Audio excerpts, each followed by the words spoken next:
homenagear o Dr. Cassione, um querido irmão de alma, empresário, mas visceralmente um artista e também advogado, e que é nosso parceiro nessa jornada aqui na Casa das Culturas de Santos Chama História. Mais uma vez agradeço à Secretaria de Comunicação pela gravação, à Secretaria de Cultura na figura do Paulão, que nos acompanha há 35 anos na Secretaria. Estamos aí agora à vontade para ouvir o Dr. Cassione, mediado por Geraldo Pierotti. Boa tarde a todos. Como todos os senhores podem perceber, é muito difícil a gente se manifestar depois do Flávio, né? E falando de uma pessoa que merece tudo isso que o Flávio disse, e que eu sou testemunha viva muito dessa história, tendo em vista que fui contemporâneo dele no Colégio Santista, na Faculdade de Direito, e do qual sempre fui um grande admirador.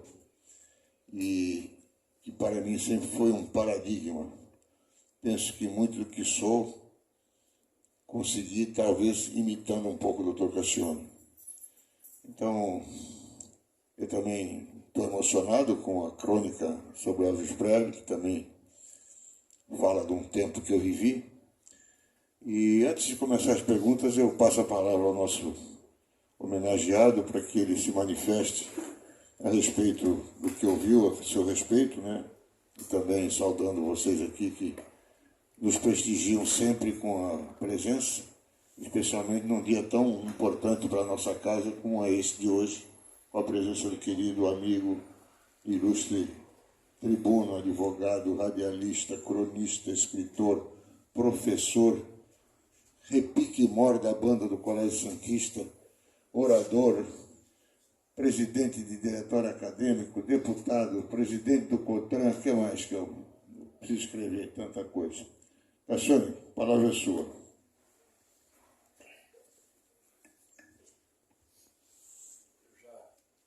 Já disse boa tarde quando cheguei. Você disse a palavra em mim. Eu tinha que ter, nesse instante, a autocrítica de dizer o silêncio é meu. Em primeiro lugar, porque as palavras não sairão, senão muitas vezes liquefeitas dos meus olhos.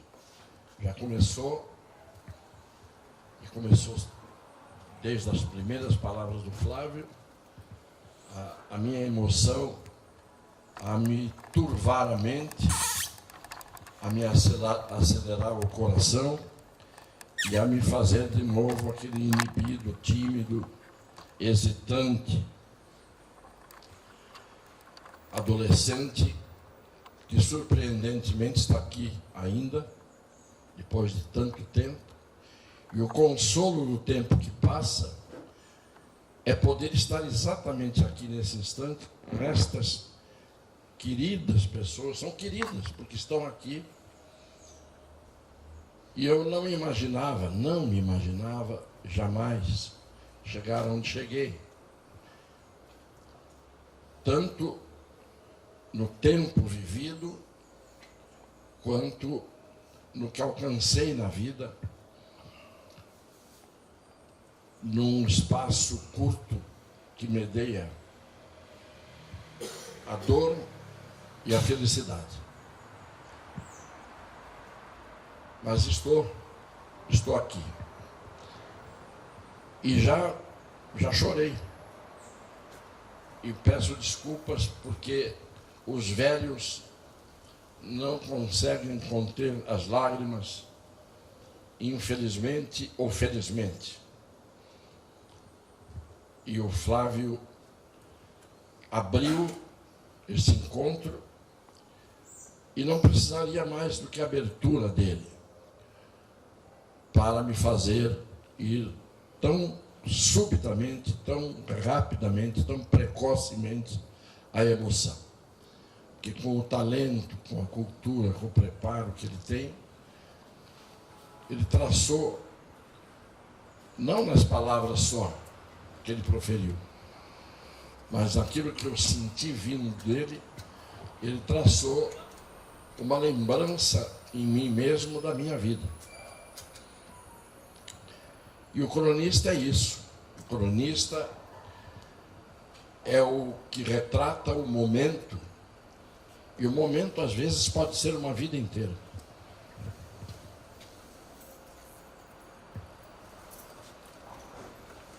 Vou tentar me comportar até o fim, mas tendo o Flávio aqui à minha esquerda, e tendo o Geraldo, este menino, porque ele é verdadeiramente um menino desde que eu o conheci pela primeira vez até hoje, mas um menino que tem dentro de si um coração que é adulto, que é eterno e que fica com a marca tanto do Flávio quanto dele, ficam ambos permanentes numa cidade de banalidades às vezes, uma cidade de coisas fugazes, efêmeras, uma cidade muitas vezes sem memória, uma cidade que faz da sua tradição a busca precipitada do novo, como se houvesse o novo na vida da gente, para revogar tudo aquilo que a gente chama de passado, de velho, de nostálgico. Eu muitas vezes sou chamado de saudosista, de nostálgico. Eu sempre digo, saudosista é aquele que tem saudades do que perdeu. Quem não tem saudades do que perdeu, quem não tem saudades do que viveu, não viveu. E a nostalgia difere da saudade porque a nostalgia não dói, a saudade dói. A nostalgia é lembrança, mas não é necessariamente uma lembrança dolorida. Eu vejo aqui pessoas que eu conheço, eu vejo aqui pessoas do meu tempo de colégio, de infância, como ali o Gigi, e vejo pessoas que eu não conhecia, mas conheço e reconheço pelos olhos. Cada olhar que eu estou vendo aqui dos meus amigos, dos conhecidos e dos que aparentemente eram desconhecidos, esse momento me faz dizer aquilo que Pedro falou: como é bom estarmos todos aqui. Padre Vieira dizia, num dos seus sermões, imaginai, e só de imaginar é terrível. Imaginai que só de imaginar causa horror.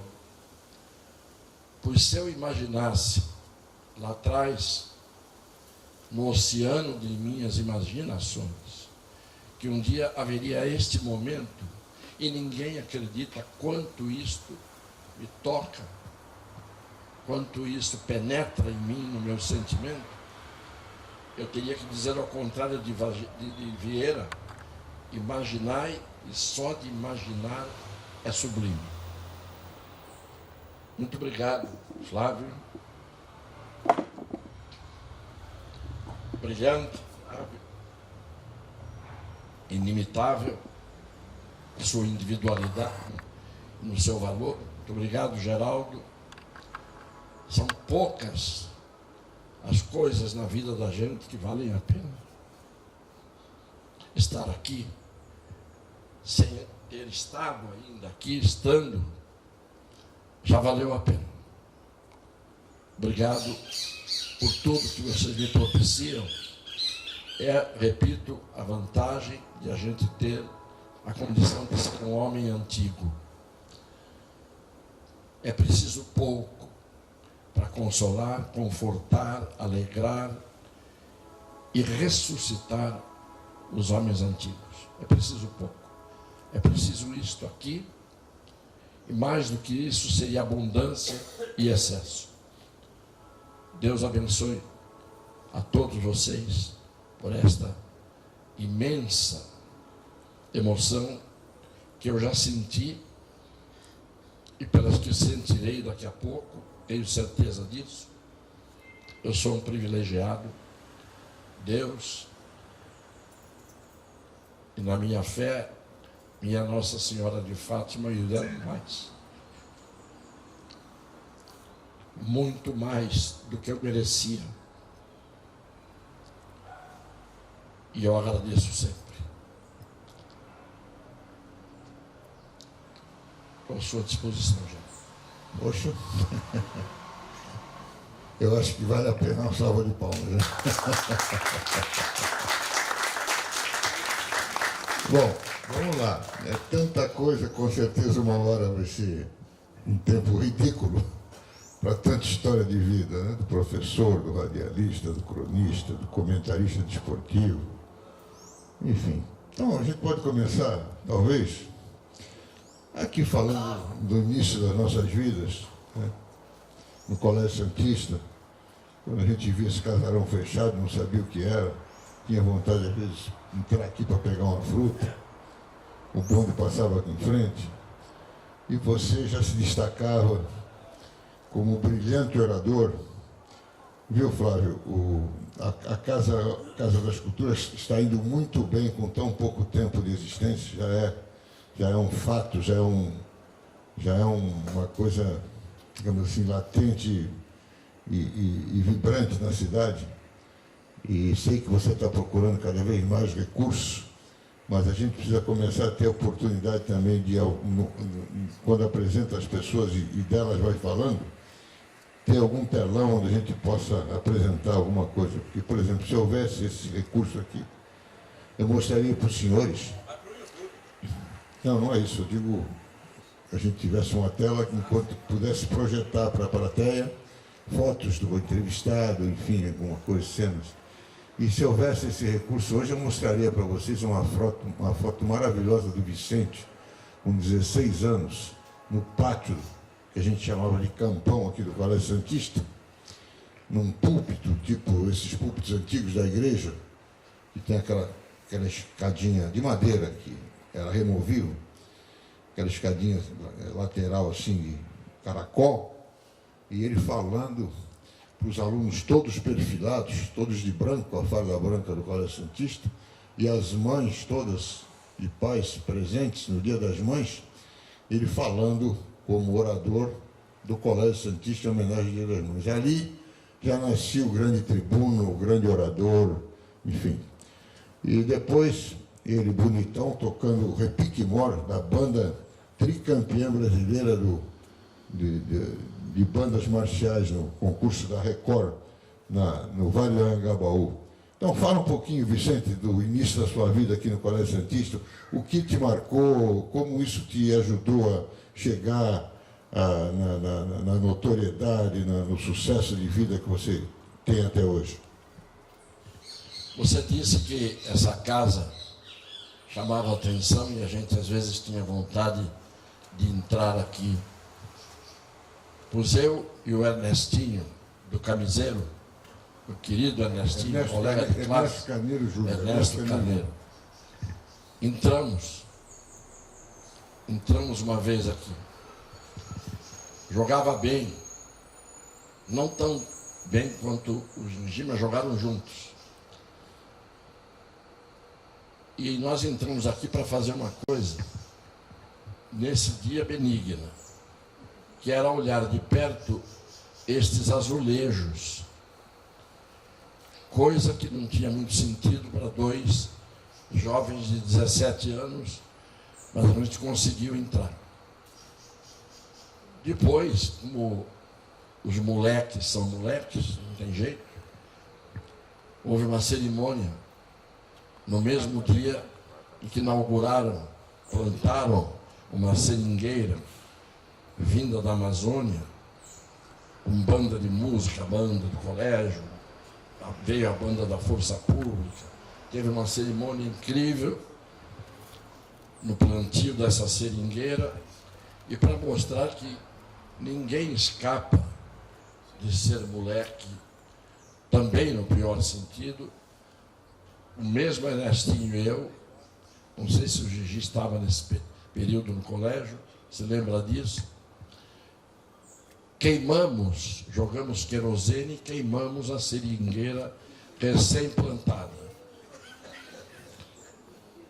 Até que não sobrasse senão um toco chamuscado no final, e fomos para a classe. Quando entra o irmão Evaristo Emílio, depois Armando Bonato, Piroloco, que eram os apelidos que eles tinham. Perfeitos apelidos, descreviam exatamente o que as pessoas pareciam ser.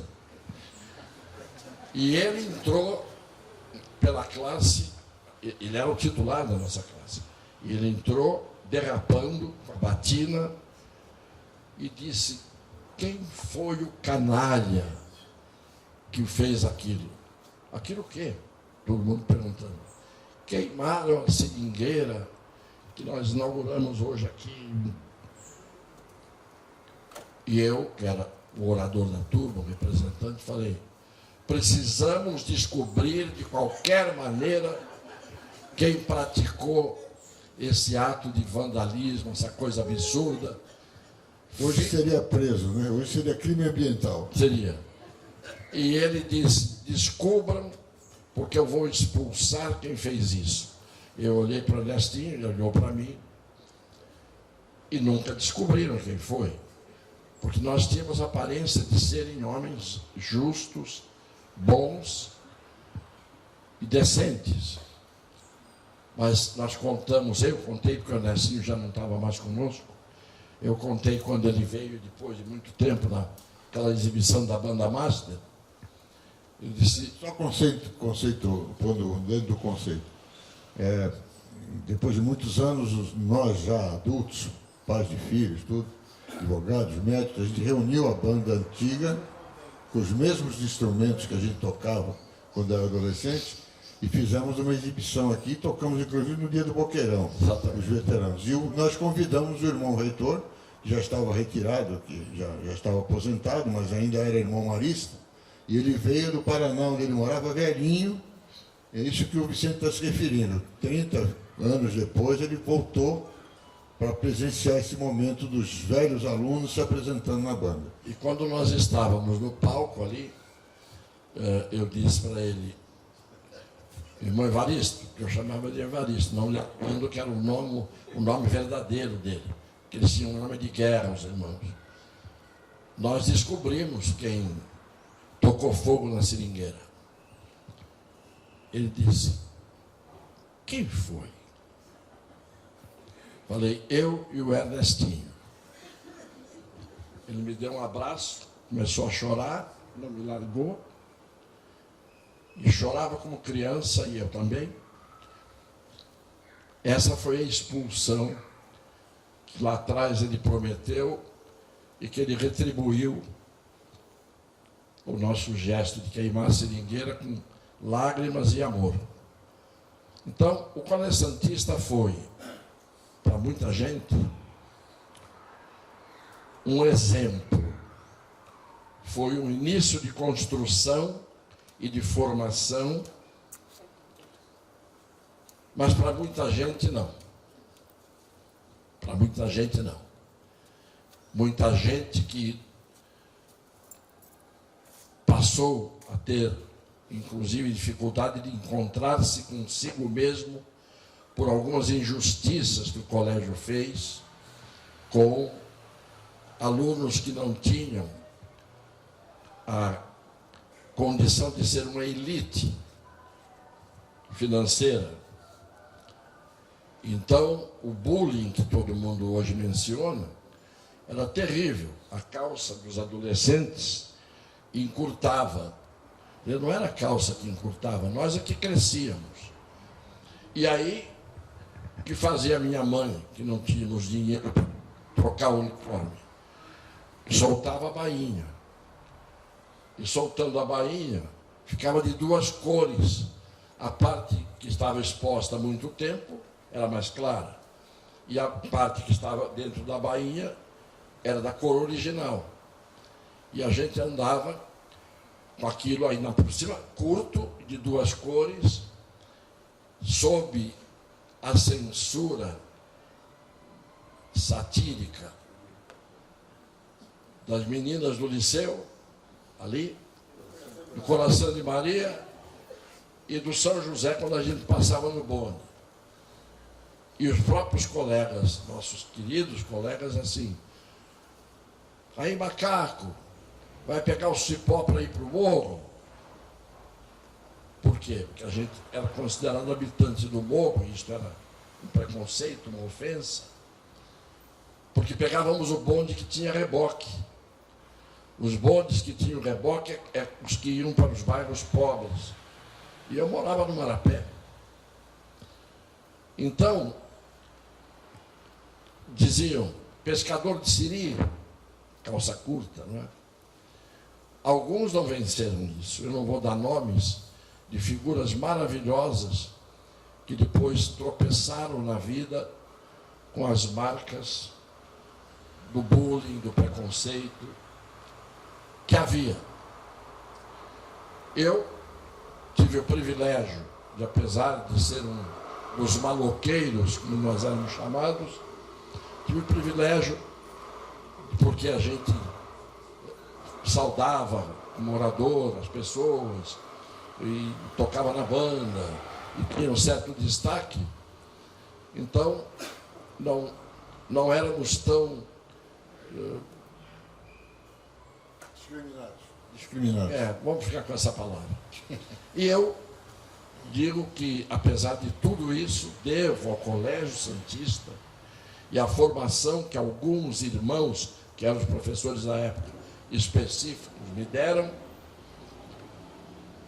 devo muito daquilo, do pouco que eu consegui na vida, com o meu esforço pessoal, que era difícil, muito difícil conseguir as coisas.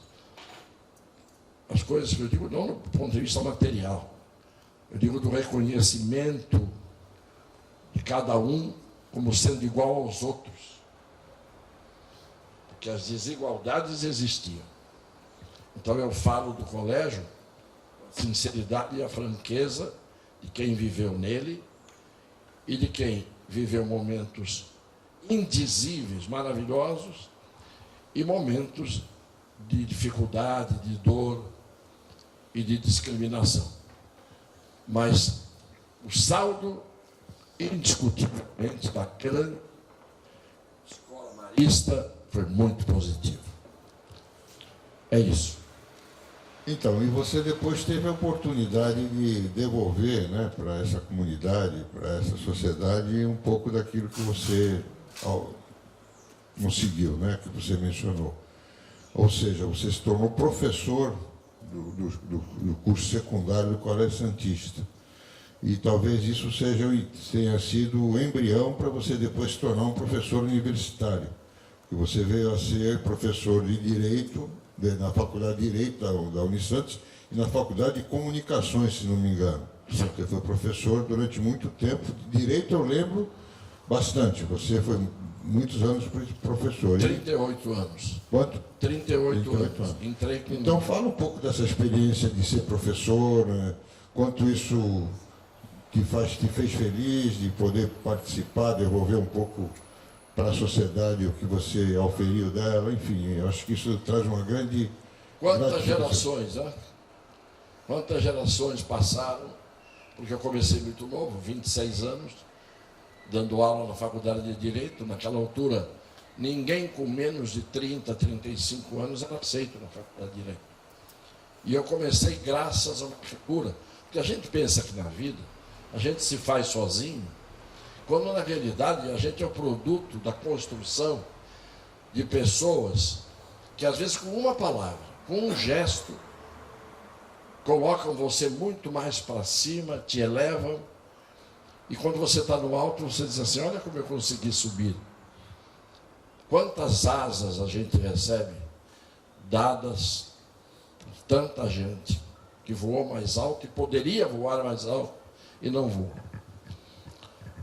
Essa abertura do Flávio hoje aqui, pelo conteúdo que tinha, a sua fala e tem, por aquilo que ele de improviso fez, me construiu, me elevou muito mais alto daquilo que parece que eu tenho de altura. Aliás, a altura física eu encolhi 11 centímetros. Eu tinha 1,81, estou com 1,70. Bem-vindo ao clube. Pois é. Mas essa altura que eu digo, que a gente voa muito mais alto, às vezes à custa de, por exemplo, um Amazonas Duarte, Cleóbulo de Amazonas Duarte, que teve a coragem de eu, com 26 anos de idade, formado há 2 anos na faculdade, me telefonou um dia e disse: menino, aquele jeito dele, menino, vem aqui ao meu escritório. Falei, advogado criminal monstruoso. Disse, o que eu fiz? Porque a primeira coisa que a gente pensa é que fez alguma coisa. Cheguei lá e ele disse assim: você vai ser o meu assistente. Eu não acreditava, eu tive uma emoção terrível, incrível. A congregação dos professores me rejeitou, quando o professor Amazonas Duarte disse: estou indicando para meu assistente o Vicente Cassione. Todos que tinham sido meus professores disseram: de jeito nenhum. Não tem idade, é imaturo, não está pronto. Ele foi contemporâneo de alguns alunos que ainda estão aqui. O Amazonas disse: está bem, ele não entra e eu saio. Quando ele falou isso, estremeceu a congregação, porque ele era um dos nomes mais importantes da congregação. Padre Paulo Ornô de Moura, que era professor de Direito Canônico, disse: Amazonas, você sai e eu saio junto.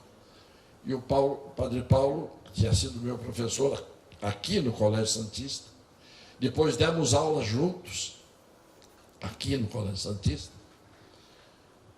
Quando falou que saía também, as pessoas, porque não queriam que ele saísse, permitiram que eu entrasse. Contra a vontade. Não com rancor, nem com um sentimento negativo, mas achavam que seria um desprestígio para a faculdade eu começar tão cedo a dar aula. E os alunos me rejeitaram.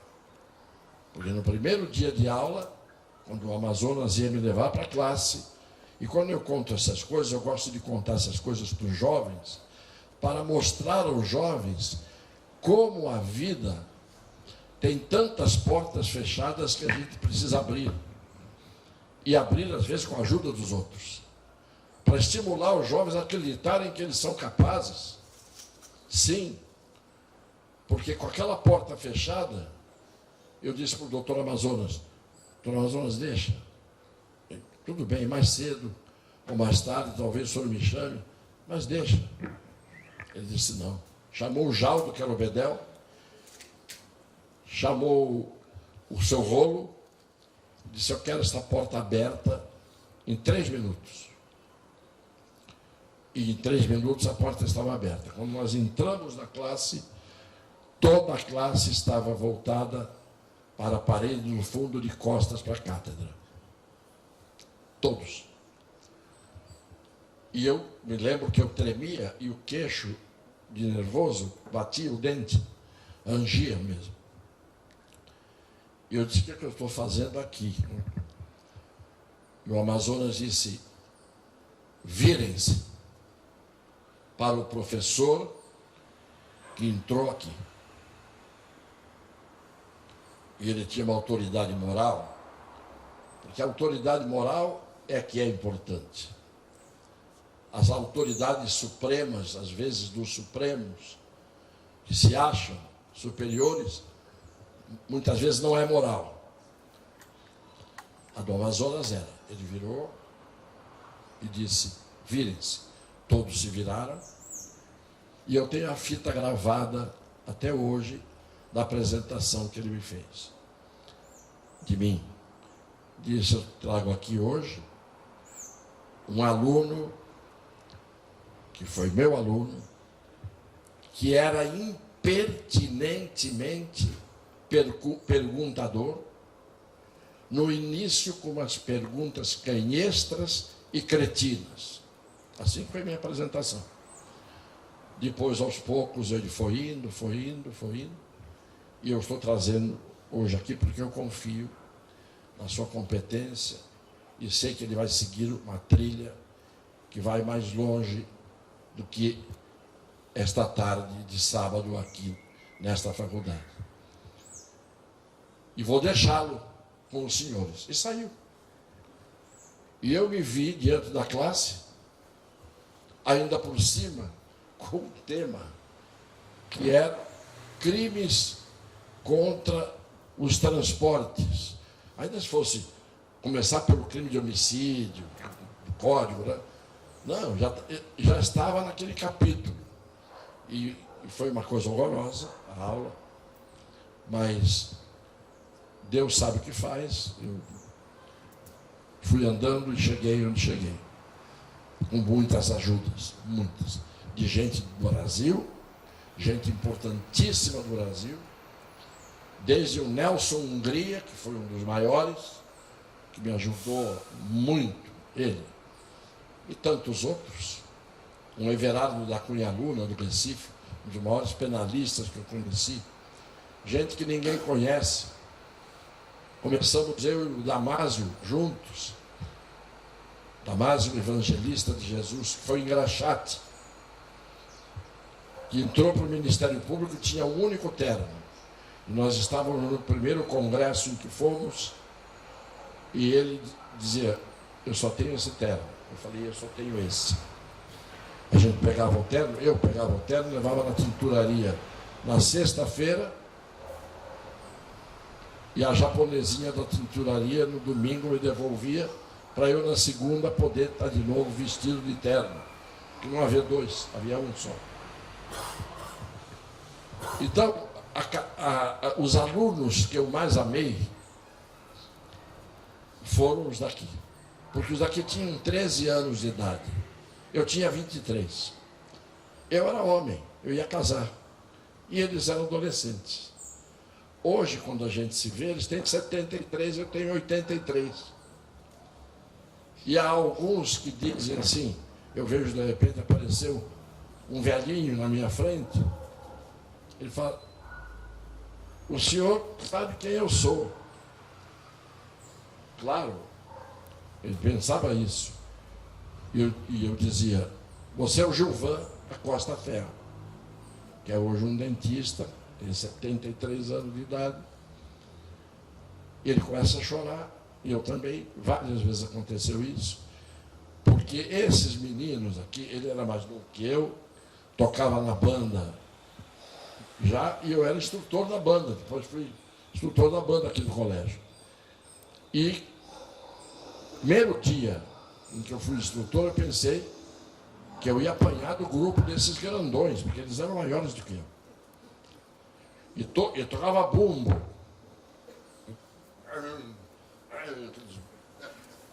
E quando a gente saiu para fazer um teste do colégio até a Praça Champagnat, em frente à padaria Luiz de Camões, foram todos tocando displicentemente o caminho todo. O reitor acompanhando, já com os alunos de menos idade estavam indo até lá. Quando eu cheguei, chamei o Azeitona, que era o... Azeitona era o reitor da época que substituiu o Piruloco. Era o Azeitona, Armando Diniz. Armando Diniz Queiroz. Conhecido, falei, tira as mães. Conhecido Azeitona. O que eu disse? Não foi Afonso? Afonso Diniz Queiroz. Afonso Diniz. Ele não sucedeu o Piruloco, ele sucedeu o irmão Egídio.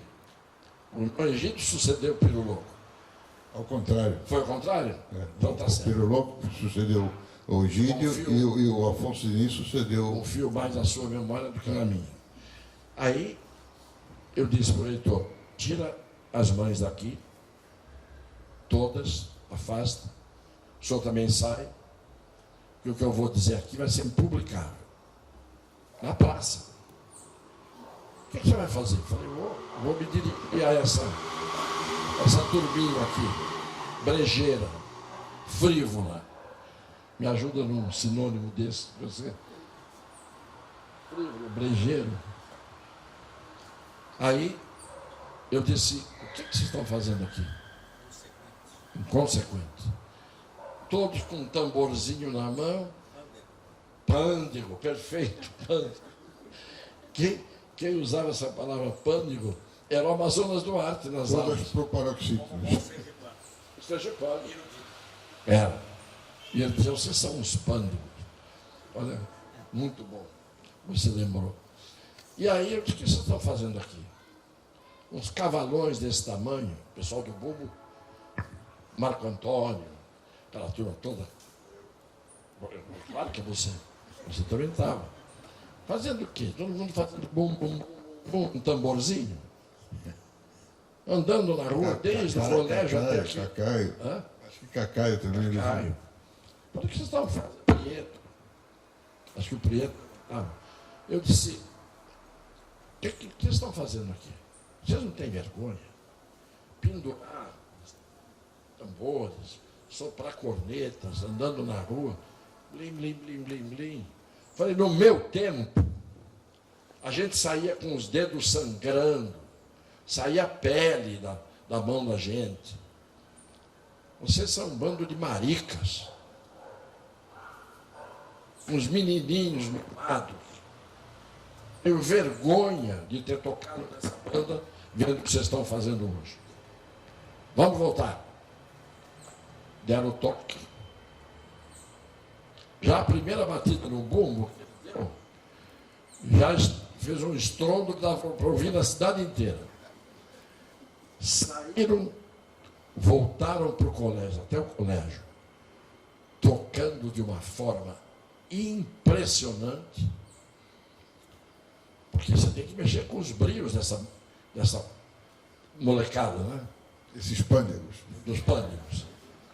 E aí, quando a gente chegou no colégio, eles estavam perfilados, ninguém olhava para o lado, e faltavam 2 semanas ou uma para a banda disputar o campeonato da TV Record, que era o maior do Brasil, comandado pelo Comendador Siqueira, que era que criava isso. No Vale do Anhangabaú. No Vale do Anhangabaú. Quando chegamos no colégio, eles lá, de gente com os instrumentos furados, o couro dos instrumentos furados, o dedo sangrando de vários. Eu só disse uma coisa. Saiu daqui um bando de menininhos e voltou aqui uma banda tocada por homens. E saí. 2 semanas depois, o pessoal no baú dizia assim,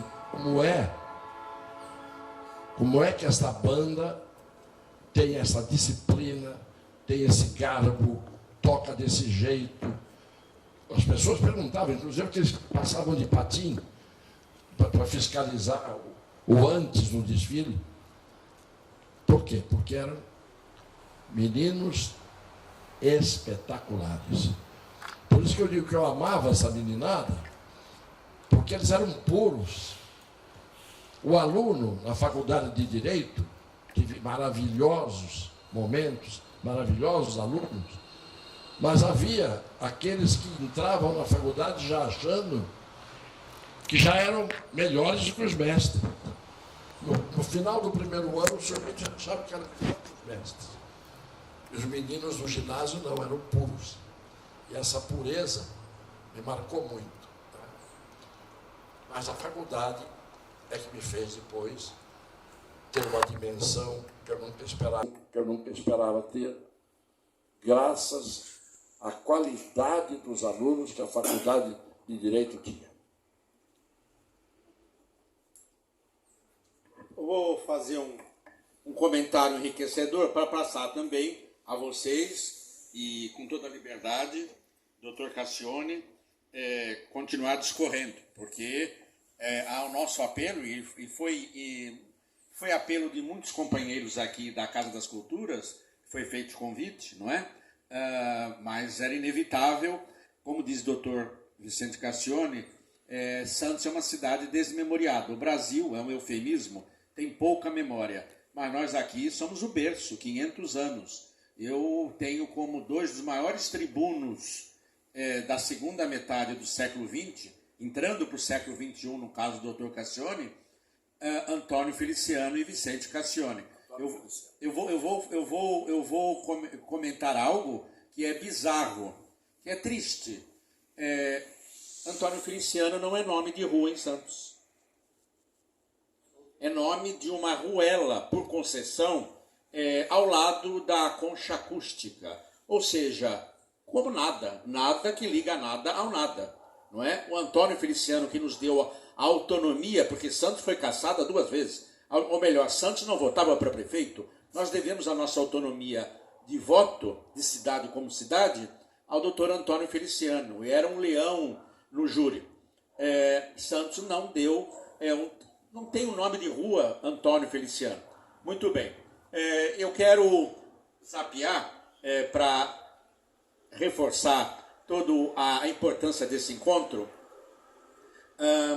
Primeiro, a história da literatura do Brasil, a história da arte, é a história do direito. Álvares de Azevedo se fez aonde? No Largo de São Francisco. Castro Alves, de cada 20 presidentes da Primeira República, 18 se formaram no Largo de São Francisco. Desembargadores romancistas, figuras como Rui Barbosa, que esteve várias vezes em Santos, visitando o Dr. Júlio Conceição. Enfim, a história da literatura, ser advogado até 50 anos atrás, era sinônimo de ser erudito, ou no mínimo de ser alguém ilustrado. Cumprimento aqui um advogado da nova geração ilustrado, meu querido Lourenço, não é? Existia até um termo chamado bacharelismo, que era o veso da eloquência dos escritores em serem tribunos naturais. Então, uma questão que eu coloco aqui, a importância que o Nuno colocou, doutor Cassione, o Colégio Santista tinha aula de teatro, como também relata Geraldo Pierotti. Ou tinha jogral, tinha banda, tinha fanfarra, enfim. Onde foi dar tudo isso? Hoje a advocacia, enfim, eu acompanho declarações de ministros do Supremo com erros de concordância. O último que me dava gosto de ouvir era o também sergipano, poeta, o Aires de Brito. Enfim, doutor Cassione, o quanto a literatura, o quanto esse humanismo dos padres maristas e dos irmãos maristas contribuiu para o advogado que o senhor se tornou. Quer dizer, algo óbvio. A importância da literatura para o advogado é uma obviedade. Não é? Aonde foi dar isso? Muito bem. Segundo, uma pergunta que o senhor me deu liberdade de fazer sobre vários aspectos, mas eu vou fazer uma relembrando figuras como o Monsenhor Primo Vieira. O Monsenhor Primo Vieira foi um literato, um poeta de reconhecimento nacional goiano. Fundou a Academia Santista de Letras com Saulo Ramos. Olha o direito aí de novo. Saulo Ramos, passando por Santos, morando aqui, criou a Academia Santista de Letras. Veja o lado exponencial do que tinha a academia, não é? O doutor Arquimedes Bava, não é? Os professores da Casa Amarela, hoje, meu Deus do céu, em nível tanto moral quanto intelectual, era um Supremo Tribunal Federal natural, não é? E eu gostaria, há 2 meses eu perdi um querido amigo que tinha uma admiração imensa pelo senhor, foi seu aluno, Eduardo Caldeira, e que dizia, falava de um professor, se o senhor consentir contar a história do professor Freitas Guimarães, O Eduardo Caldeira dizia, olha, Flávio, você que é um causero, um escritor, quem conhece bem a história é o Dr. Cassione. Eu vou resumir e passar ao Dr. Cassione.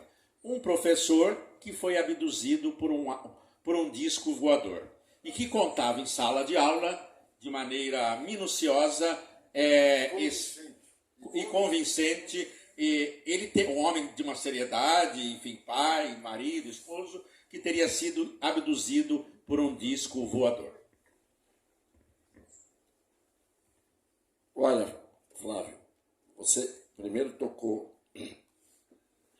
no assunto de quanto os irmãos influíram. No meu caso particular, em 1956, eu tinha 14 anos de idade, terceira série do ginásio na época, eu tive um professor chamado irmão Cirineu Alvarenga. Ele era um professor de português e de literatura. Eu digo que ele me despertou, depois de minha mãe, que me dava livros para ler, e eu, a contragosto, tinha que ler alguns que ela foi me dando no começo, Tronco do Ipê, o Guarani, mas eu lia. José de Alencar. Minha mãe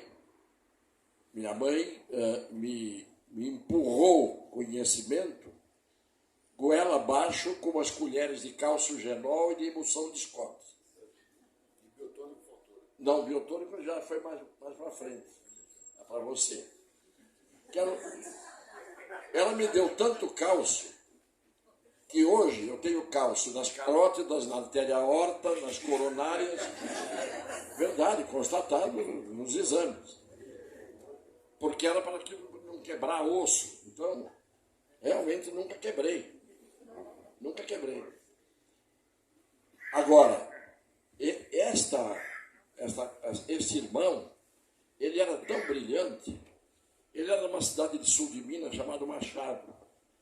E ele contava histórias, algumas ele inventava, outras ele contava, mas ele fez a gente tomar o gosto. E no meu caso foi de uma forma absolutamente antipedagógica, especificamente para mim. Porque ele disse, eu vou formar um jogral aqui. Os Marumis. Os Marumis. O nome das mães. Maria Ângela, minha mãe, Ruth, mãe do Fernando José da Silva Fortes, brilhante, filho do Ari Fortes, da Tribuna, e Maria Ismênia, mãe do Fábio Serrano, que foi diretor da Faculdade de Arquitetura, que era o nosso professor de matemática, porque ele era 100 anos luz na nossa frente, então a gente tinha aula de manhã e à tarde ia estudar na casa dele. Ele ensinava melhor do que o professor que a gente tinha. E nós três formamos o tal grupo. Bem, eu falei, o que você quer fazer? Não, vocês vão declamar poesia. Declamar poesia, para nós naquela altura, era um absurdo. Tinha a ver com falta de virilidade. Piegas. Feminil. Perfeito. Falei, eu não vou declamar nada, batatinha quando nasce. O que é isso? Não vou. O Fernando falou, não, ele tinha uma voz bonita, foi locutor depois da Rádio Eldorado e era advogado brilhante. Ele disse, não, você vai com a gente. E decoramos uma poesia. A primeira poesia era A Flor de Maracujá. Vai vendo um moleque do Marapé tendo que subir num tablado para declamar A Flor de Maracujá. Isso era um absurdo. Né? Mas eu fui, porque tinha a ver com o Fábio e ele, o Fernando me puxaram, e eu fui. Mas eu era tão inibido que na poesia inteira me cabia falar apenas um verso que era repetitivo. Então ia lá, pelo cálice de angústias das folhas do gravatar, não sei o que lá, aí os três, A Flor de Maracujá. Eu só falava A Flor de Maracujá, o refrão.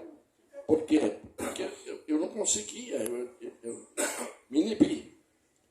Quando acabou a declamação, eu vi que todo mundo, até os alunos, tinham gostado, quer dizer, os moleques como nós.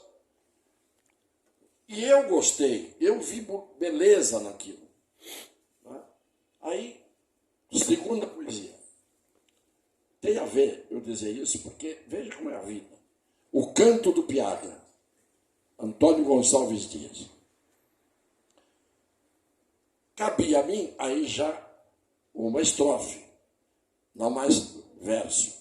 Então, primeira estrofe, Fernando, que era individualizado e todos individualizavam o trecho. Né? Fernando começou, aí veio a minha parte, que era a terceira estrofe. Eu tremia tanto, sentia frio, que o Fernando, para me fazer subir no estrado, teve que me ajudar. No salão, naquele velho salão, do Colégio Santista, salão do cinema. Aí ele simplesmente me pôs para cima. Quando chegou a minha vez, eu tive um desempenho maravilhoso. Maravilhoso, coisa nenhuma. Eu estava tão apavorado, tão trêmulo, tão... a voz embargada. Inseguro. E a minha estrofe dizia assim: o meu sangue gelou-se nas veias, todo inteiro, ossos, carnes, tremi. Imagine eu do jeito que eu estava, tremendo, apavorado. Todo mundo achou que foi um desempenho teatral maravilhoso. Não era eu que estava completamente destrambelhado, literalmente. E aí foi o nosso auto, que a gente fazia diferente dos jograis de São Paulo, né? Que era o Fulvio Stefanini, aquele Armando Bogos, o primeiro grupo, aquele outro que tinha olho verde, que era ator de novelas da Globo, o Juca de Oliveira, foi desdobrado. O Geraldo não lembro, lembro de um outro que também era famoso. Não. E eles liam. Eles punham o smoking e liam. E nós decorávamos a poesia. E o Juca Pirama demorava para você declamar 23 minutos. Não minta, não negue, eu vi. Não minta, não negue, eu vi. Quase isso. Você errou. Navio Negreiro. Declamamos o Navio Negreiro. Né? Navio Negreiro do Castro Alves era: Auriverde pendão de minha terra, que a brisa do Brasil beija e balança. E aquela hora que ele fala: Andrada, arranca esse pendão dos ares. Colombo, fecha a porta dos teus mares. Terminava assim. E o Juca Pirama, o Fernando era o chefe da tribo, eu era o índio, e o pai do índio era o Fábio. E eles prenderam o índio. E o índio chora, pedindo para ser libertado, porque ele tinha um pai fraco e cego que precisava dele. E os timbiras, que era essa tribo que prendeu o Tupi, simplesmente disse: nós não vamos, antropófagos, não vamos comer vocês. Nós outros, fortes timbiras, só de heróis fazemos pasto. Quer dizer, só comeriam se fosse corajoso. E quando ele é libertado, ele vai até o pai. E o pai põe a mão nele e sente que ele estava com as tintas do índio prisioneiro que ia ser morto. Aí o pai pensa que foi um gesto de caridade dos timbiras ter soltado. E aí, o que ele fez? Foi lá para agradecer. O chefe disse: não, ele chorou de covarde. Acabei de falar agora. Nós outros, fortes timbiras, só de heróis fazemos pasto. Aí o pai faz a maldição ao filho. Não descende o covarde do forte, o fraco do... Não descende o covarde do forte, pois covarde meu filho não és. Possas tu, descendente maldito, amaldiçoou o filho. Quando ele amaldiçoou o filho simplesmente sai e vai para cima da tribo toda, para mostrar que era corajoso, e era. Ele não chorou, chorou pelo pai que estava preso, que estava doente. Aí, quando ele faz isso, o chefe dos Timbiras diz: basta, basta, guerreiro ilustre, assaz lutaste, e para o sacrifício, que é para ele morrer, ali é mister forças. Aí os dois se abraçam, o pai e o filho, e o pai diz: este sim que é meu filho muito amado, e pois que o acho, enfim, qual sempre o tive. Corram livres as lágrimas que choro, essas lágrimas, sim, que não desonram. Então, nós fizemos esse conjunto, fomos para a televisão, no programa do Manuel de Nóbrega, televisão em São Paulo, tudo. Tínhamos 14 anos de idade. A partir daquele momento, e graças ao irmão Cirineu Alvarenga, eu passei a amar a língua portuguesa, a literatura, e a escrever. Me desinibir. Ele me desinibiu. Foi uma coisa impressionante.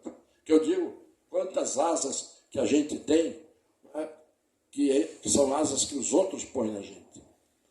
Aí comecei a escrever, tinha um torneio em Santos, o Penas de Ouro, que era patrocinado pelas Lojas Gomes e pela Tribuna, e o Centro dos Estudantes de Santos. Exatamente. E o Centro dos Estudantes, com leitura, o Corvo. E eu ganhei 3 vezes esse Penas de Ouro. Aí comecei a escrever. Gostava de escrever, e a vida, para mim, passou a ter uma importância muito grande na minha vida, a literatura, porque é uma das artes, para mim, mais difíceis. Porque, claro, há músicas maravilhosas, né? Todo mundo sabe, esculturas, não precisa nem dizer, você pega uma Pietà do Michelangelo, né? Você diz assim... Luiz, nosso escultor aqui. Luiz é escultor. Pela Escola de Barcelona. Maravilha, parabéns. Eu sou seu admirador, viu? Eu sou admirador há muitos anos. Então, toda a arte é maravilhosa. Mas escrever hoje, pela falta de leitura, talvez pela falta de professores que tenham a capacidade de vencer a resistência dos tempos atuais, porque todo mundo hoje fica ali no celular. Inteligência intelectual e cognitiva. Total. Ele disse tudo. Indigência intelectual e cognitiva. Então, o que acontece? Hoje, as pessoas não sabem escrever. Eu parei de dar aula porque eu pegava prova de alunos que não sabiam escrever.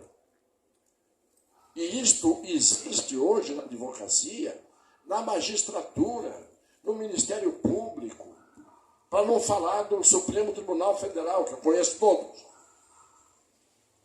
Conheço todos. Cuidado, hein? Não, o que eu tinha que dizer de uns e de outros, eu já disse nas minhas lives, com todas as palavras que me vieram, sem nenhum atravo. Então não tem conversa. Então a literatura foi isso. E depois acabei virando cronista, porque quando o Derossi José de Oliveira me deu o primeiro livro de crônicas, falou: leia isso aqui. Ai de ti, Copacabana. Foi o primeiro livro. Rubem Braga. Quando eu li aquilo, falei: esse homem é gênio. Para mim, um dos maiores escritores da língua portuguesa. E isso tido e havido, não porque eu estou dizendo, o Vinícius de Moraes achava isso. E só escreveu crônicas. Mas é uma coisa que não dá para a gente descrever as maravilhas que ele escreveu. Você esteve no apartamento dele no Rio de Janeiro, não teve em Ipanema? O primeiro triplex do Brasil, não teve uma história dessa? Exatamente, era uma floresta. Ele tinha um triplex, o último andar tinha árvores na laje de cima. Tinha goiabeira, tinha mangueira, tinha tudo que se puder imaginar. E animais também. Até Jaguatirica tinha. E ele era considerado um não anfitrião. Ele não recebia ninguém. Ele não gostava de convivência que não fosse daqueles próximos com quem ele tinha afinidade. Ele se descrevia como um insociável e ele se chamava ele mesmo de portador de uma cara de búlgaro. Cara de búlgaro para ele era uma pessoa que tinha uma cara cajancuda que ele tinha. Ele, exatamente, era um ermitão, um eremita. Aí Só recebia a Tônia Carreiro. que ele era apaixonado por ela. Ele foi apaixonado pela Tônia Carreiro e foi apaixonado pela Márcia Mendes, a nossa Márcia Mendes, santista. Estaria fazendo 80 anos em dezembro. Queridíssima Márcia. E eu estava escrevendo as crônicas e achava, o Geraldo Ferraz me elogiou, achava que era bom. Era carrancudo. Outro, Tinha um apelido. Cara de assassino. Açougueiro era o apelido dele. açougueiro. E eu dizia que ele tinha a cara do Sitting Bull, o touro sentado, cara de boi bravo, assim. E a minha entrada para as crônicas na tribuna, se eu contar como foi, ninguém acredita o que ele fez comigo. Só um detalhe. Veja a honra de um jovem aceito pelo marido da Pagu na tribuna. Crítico literário. Um dos maiores críticos de arte do Brasil. E de arte. Do Estadão, e crítico de literatura, Geraldo Ferraz. Que era tão rude, e olha que vocês participam das nossas oficinas, conhecem a nossa elegância, mas vocês todos escrevem bem. Ele pegava alguns textos de poetastros santistas e na cara, como algo infecto, jogava na lata do lixo. Verdade. Fez isso comigo. Mas eu vou explicar que foi diferente. O Geraldo era uma criança, era um doce, espetáculo. E um crítico de arte, um dos maiores do Brasil. Talvez, junto com ele, a gente possa colocar o Agripino Grieco. E ele era crítico de literário também. Bom, mas começo pelo Geraldo ou começo pelo... Porque pela ordem teria que começar pelo Geraldo. Como é que ele jogou no lixo? Eu não tinha cliente, eu estava recém-formado, eu ia desistir, eu não tinha escritório, eu tinha uma sala emprestada no escritório do Luiz Lopes, uma sala de 3 metros por 3 metros. Eu dava aula para poder comprar o leite em pó da minha primeira filha. Luiz Fonseca Lopes? Não, o Luiz Fonseca Lopes era um querido e gostava de leitura. Grande intelectual. Sem dúvida nenhuma. Morava no Canal 1. Não, o Luiz Lopes, advogado. E ele, esse... Avô do Rodrigo, que jogou na... Sim, jogou no Botafogo, depois jogou em vários clubes. E o Luiz foi meu contemporâneo, mas ele ficou rico, com desapropriações e tal, e me emprestou uma sala que é o que eu tinha. Nesta sala tinha uma Olivetti, uma máquina de escrever que meu pai me deu quando me formei, que eu tenho até hoje comigo na minha sala.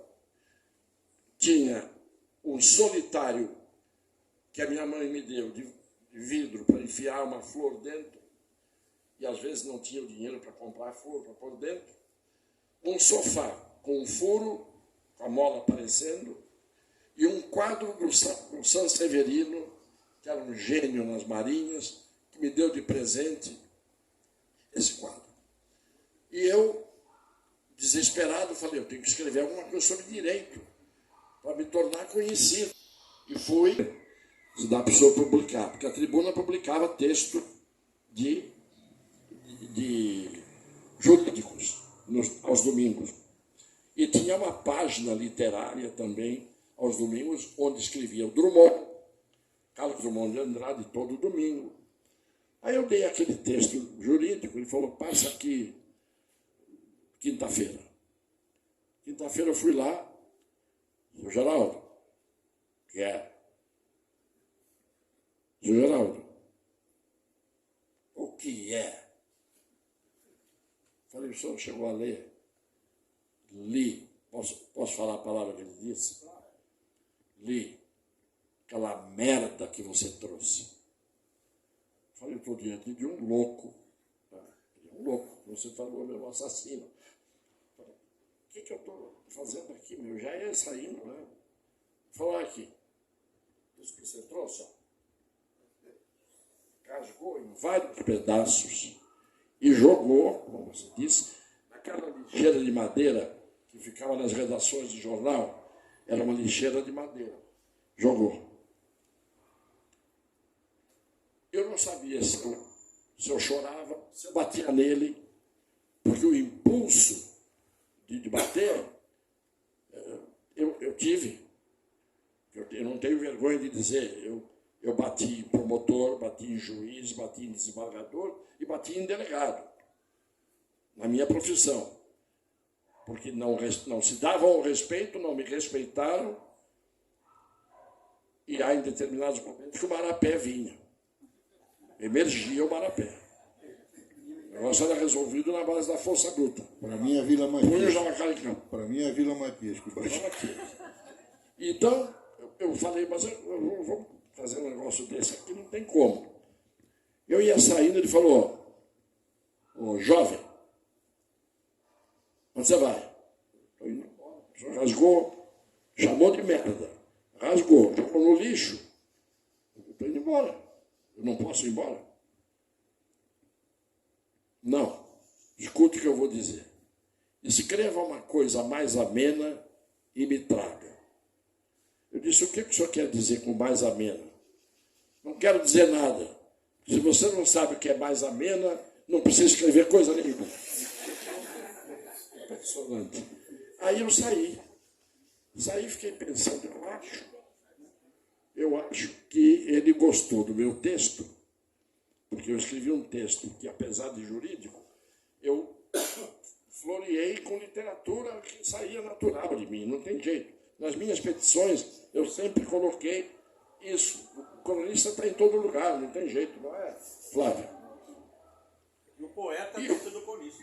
E o poeta dentro do cronista. E esse poeta sabe muito bem também do que eu estou dizendo, e você também. Muito bem. E, eu, aliás, eu merecia ser seu amigo há muito mais tempo. Eu merecia. E o Geraldo há bastante tempo. Eu merecia ser seu amigo há bastante tempo. E aí, eu escrevi a primeira crônica. Estava tendo o TIC, Teatro Íntimo de Comédia, no Parque Balneário Velho. E era uma peça, Morre um Gato na China, do Pedro Bloch. Exatamente. O idealizador do TIC.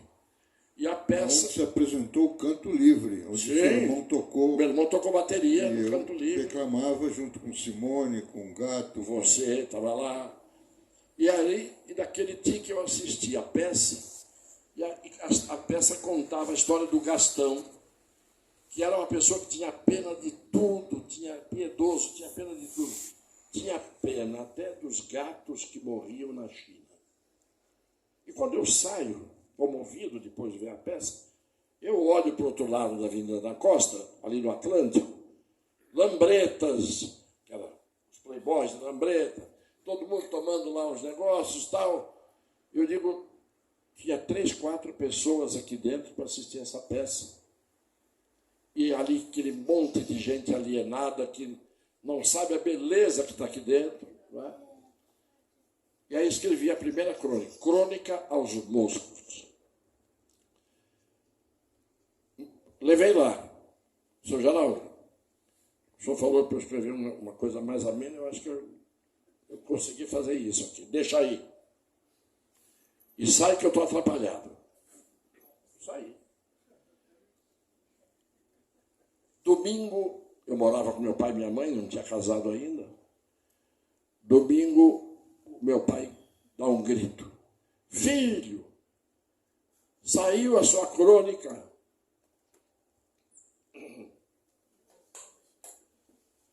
Saiu a sua crônica na tribuna. E ele, meu pai, orgulhoso, todo orgulhoso, Mostrou.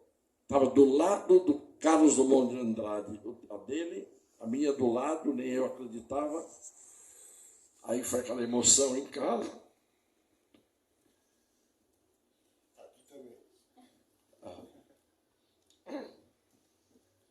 Olha, preciso agradecer esse homem. Esse homem não é o bruto que ele parece. Morava a uma quadra do apartamento alugado onde a gente morava com meu pai. Eu fui lá, bati na porta, ele abriu a porta assim, uma frestinha. O que é que você quer? Falei, posso entrar um instantinho? Pode. A Vega, que foi a segunda mulher dele, pintora, espetacular, estava pintando um quadro enorme, uma tela enorme. E ele disse, o que você acha que ela está pintando? Porque ela era impressionista. Aí eu falei, estou roubado. Acabou a minha carreira, durou no domingo. Porque eu olhei e só via borrões. Né? E eu disse, o que parece isso? Aí eu falei, olha, parece um tombadilho de um galeão. E esperei coice. Né? Ele falou, olha que interessante, Vega. Você acha que é tal coisa, eu acho que é tal coisa, e ele acha que é o tombadilho com vés de um galeão. Ali eu vi que o negócio era achar mesmo. E eu fui verdadeiro, eu disse que eu achava. Aí ele falou assim, você já almoçou? Eu falei, não, nós também não. Muito obrigado, você veio agradecer, tá bom. Me levou para a porta, ele de pijama, me levou até a porta. Quando ele ia fechar a porta, falei, seu Geraldo, eu posso continuar? Pode. Você deve continuar. Foi a forma de ele elogiar o que eu tinha feito. E daquele domingo em diante, todos os domingos, 31 de julho de 1966, ele publicava. Depois virou meu amigo, amoroso, depois de tudo que ele mostrou que ele era, completamente, era uma alma. Ele tem uma obra-prima escrita, Poema e Vozes de Guernica, que é uma coisa que eu considero melhor do que um texto do Lorca sobre isso. É uma coisa genial. E ele me deu de presente e tudo. Então, assim eu entrei na tribuna. Eu sempre digo que eu tenho a honra de ter entrado, e você antecipou, Flávio. Eu não entrei porque o seu Jusfredo pediu, porque alguém pediu para o Roberto Santini, não. Eu entrei pela mão do Geraldo Ferraz, que foi uma coisa, do mesmo jeito, quando eu fui escrever para Isto É, eu entrei pela mão do Mino Carta, que é gênio do Brasil. Fundou o Jornal da Tarde, fundou a Veja, fundou Isto É, Quatro Rodas, Jornal da República, e uma pena brilhante. Então, assim eu comecei. Quando eu um dia peço, em 1976, para ele me fazer um prefácio do livro de crônicas que eu ia editar. 1976. Eu pedi para ele fazer o prefácio. Um ano antes de morrer. E ele me fez um prefácio, que eu guardo comigo até hoje, porque o prefácio eu tenho. O livro, todo mundo pedindo a vida inteira, escreve o livro, junta as crônicas num livro, faz uma coletânea. Olha, 66, 76, 86, 96, 2006, 2016, 2026 agora, vai fazer 60 anos. E eu não escrevi, fiz a coletânea, estou fazendo agora. Estou fazendo, pegando as crônicas, acho algumas impublicáveis. Eu digo, como é que eu escrevi isso? Eu sou muito crítico comigo mesmo. Vai ser lançado quando? 2026? Se Deus quiser. Se Deus quiser. E veja que coincidência. E o prefácio dele A Casa das Culturas está ótima. Mas é claro, mas não dá dúvida nenhuma.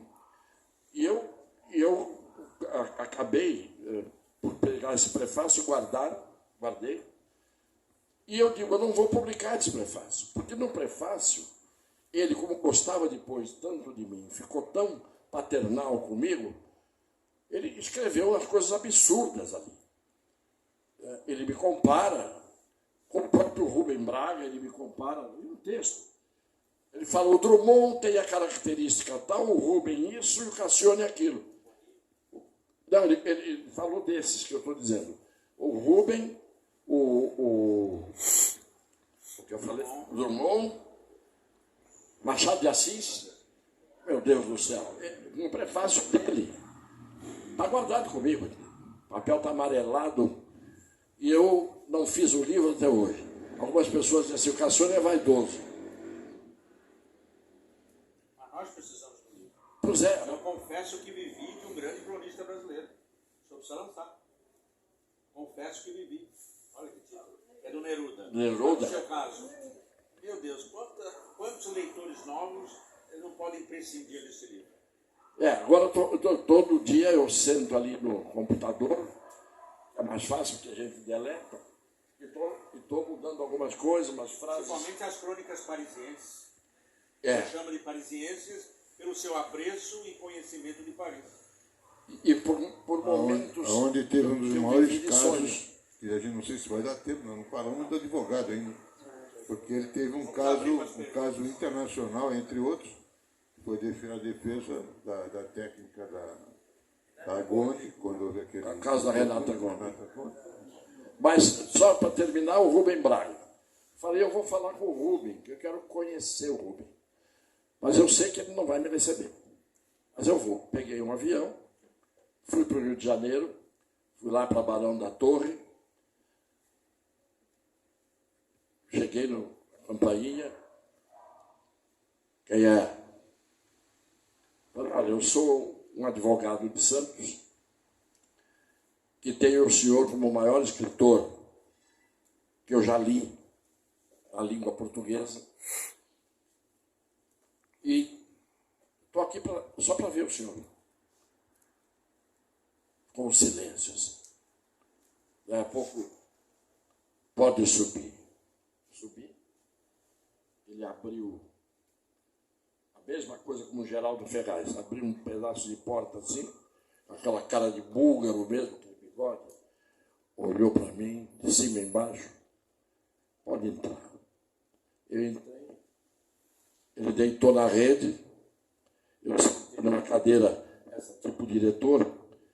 Como eram umas 2:00 da tarde, fiquei quase até as 7 da noite, ele tendo prazer de conversar. Eu levei umas 2, 3 crônicas para ele, para ver o que dizia. Ele leu numa delas, e aí foi uma coisa que eu nunca imaginava na vida que ia acontecer. Eu olho para ele, 2 lágrimas escorrendo. Que era uma crônica chamada Mães, em que eu estou num trem, fato real, num trem viajando de Veneza para Paris, e uma senhora, uma senhorinha, como chamam outros, ela esvaziou a cabine onde a gente estava ali, fiquei só eu e ela, estava muito frio, e eu estava sem agasalho, sem nada. Eu fiz a viagem com o Fausto Gomes, das lojas Gomes, me dando roupa para eu poder viajar. Cunhado do Mário Covas. Cunhado do Mário Covas, não da Lila. E eu pedi a passagem para Varig, fui falar com o Hélio Schmidt e pedi se me dava uma passagem de graça, que era um Congresso Mundial de Direito Penal em Roma. E eu precisava ir naquilo, fazia parte da minha vida. E o Hélio Schmidt, presidente da Varig, disse: o senhor já imaginou se vier gente aqui toda hora pedir passagem desse jeito? Falei, mas vem todo mundo aqui todo dia? Falou, felizmente não. Falei, então me dá a minha. Ele apertou o interfone, Dona Helena, vai me botar para fora. entrou uma senhora e falou, quando que é o evento? Falei, tal e tal. Ele falou, imita uma passagem de São Paulo, Roma, São Paulo. Você quer fazer algum outro itinerário? Falei, olha, se eu pudesse conhecer Paris e conhecer Londres, nem que eu fique um dia, ele me deu 3 dias antes da chegada que eu tinha que chegar em Roma, e 4 dias depois. E me saiu com a passagem na mão. Cheguei em casa e falei, pai, sabe onde que eu vou? Agora? Ele falou, não. Falei, vou conhecer o país em que o senhor nasceu. Meu pai nasceu na Itália e nunca mais voltou, não podia voltar, não tinha dinheiro, nunca conseguiu voltar. E ele morreu. No ano seguinte ele ia, eu tinha dado a passagem para ele ir, porque aí eu já estava melhor. E ele ia no ano seguinte. E ele morreu no mês em que estava marcada a viagem dele. Morreu com 63 anos. E aí, eu lá, fazendo aquela viagem de trem, dormi no banco. E quando eu dormi no banco, eu acordei, eu estava coberto, a velhinha que estava comigo, ela tirou o chale dela, me cobriu, e folhas de jornal. E ela me cobriu. E ela tinha contado a história dela. Ela perdeu a filha, o genro e os 3 netinhos dela naquele deslizamento horrível de terra e água que aconteceu em Longarone, na Itália. E ela ainda assim, aquele espírito maternal. Tanto que eu termino a crônica dizendo, aquela italiana velha e gorda era uma santa, talvez fosse uma santa que fora mãe um dia, cuidando desse cabeça de vento que anda nos trens tristes, verdes, escuros, que levam as dores e as saudades de Veneza para Paris. O Rubem, lendo essa crônica, 2 lágrimas escorreram do rosto dele, e ele só me disse uma frase. Olhou para mim, você é um cronista. Imagina o que eu senti. Quando eu fui embora, estava indo embora, falei, o senhor me faria um prefácio de um livro? Falou, traga aqui que eu faço. Nunca mais voltei, nunca mais fui visitá-lo, não levei livro, não levei crônica, não levei nada, porque me bastou intimamente ele ter dito, você é um cronista, e ter aceito fazer um prefácio. Não precisava ter o prefácio feito, nem o livro editado com o prefácio. Foi uma unção. Perfeito. E fez muito bem de não levar, não pedir o prefácio, porque você tinha um prefácio de Geraldo Ferraz e nunca usou. E os dois. Bom, os 2 prefácios. Pessoal, é o seguinte, a gente não falou do deputado, não falou do cronista desportivo, do radialista, do poeta, enfim. Vocês viram que mais de 1 hora já se foi, a gente não falou 10%, por isso é que a Casa da Cultura tem esse projeto de Santos é uma história, né? Aqui são inúmeras histórias, mas a gente costuma disponibilizar o microfone para fazer fazer alguma... haitiano que vai lançar o seu livro aqui dia 30. Fazer alguma pergunta. Psicólogo, um sensível escritor. Boa noite, gente. Boa noite. Eu gostei da profundidade da fala, porque foi uma fala real que combina com o personagem também. E a minha pergunta é a seguinte, porque eu estou acostumado, tem algumas histórias que você conta que me tocaram